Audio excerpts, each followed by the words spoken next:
आज देश का आम बजट पेश हुआ है। दरअसल सरकार हर साल कुछ चीजों पर कर और आयात शुल्क घटाती बढ़ाती है।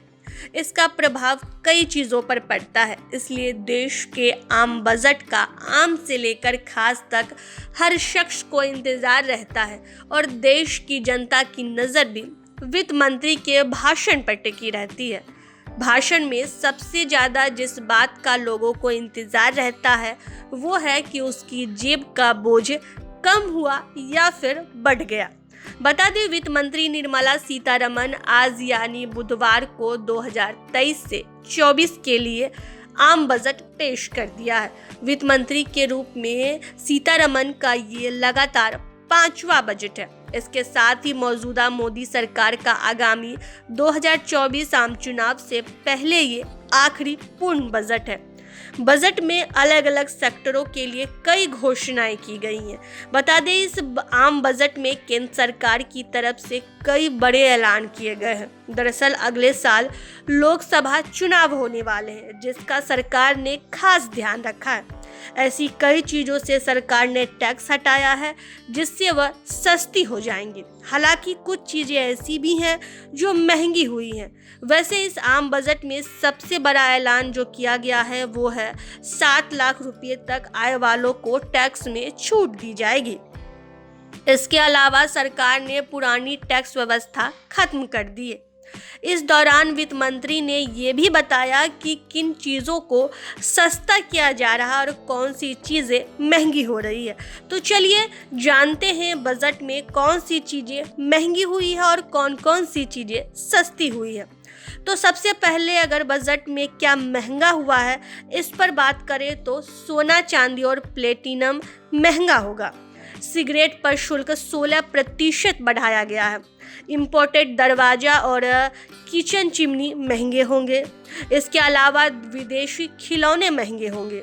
वहीं किन किन चीज़ों के दाम घटेंगे इस पर बात करें तो मोबाइल फ़ोन और कैमरे के लेंस सस्ते हो जाएंगे। विदेश से आने वाली चांदी सस्ती होगी। एलईडी टीवी और बायोगैस से जुड़ी चीज़ें सस्ती होंगी। टीवी पैनल के ओपन सेल के पुर्जों पर सीमा शुल्क घटाकर 2.5% किया जाएगा। वहीं किचन इलेक्ट्रिक चिमनी पर सीमा शुल्क 7.5% से बढ़ाकर 15% कर दिया जाएगा। वहीं इलेक्ट्रिक कारें, खिलौने और साइकिल सस्ती होंगी।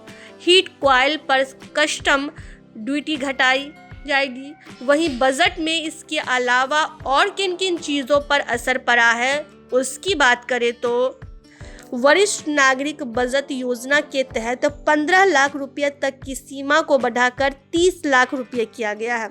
मासिक आय खाता स्कीम के तहत भी मौजूदा 4.5 लाख रुपये की सीमा को बढ़ाकर 9 लाख रुपये किया जा रहा है। वहीं महिला सम्मान बचत पत्र जारी किए जाएंगे, जिनकी मियाद 2 साल के लिए होगी और इनके तहत किसी महिला या बालिका के नाम से 2 साल के लिए 2 लाख रुपये जमा करवाए जा सकेंगे। वहीं संस्थाओं के लिए कॉमन आईडी पैन होगा। एमएसएमई की जब्त की गई 95% राशि वापस की जाएगी। कोरोना महामारी में जब्त की गई राशि वापस की जाएगी। वहीं ऊर्जा सुरक्षा के क्षेत्र में 35,000 करोड़ रुपये का निवेश किया जाएगा। नवीकरणीय ऊर्जा क्षेत्र में 20,700 करोड़ रुपये का निवेश किया जाएगा। वहीं प्रधानमंत्री कौशल विकास योजना 4.0 की शुरुआत की जाएगी।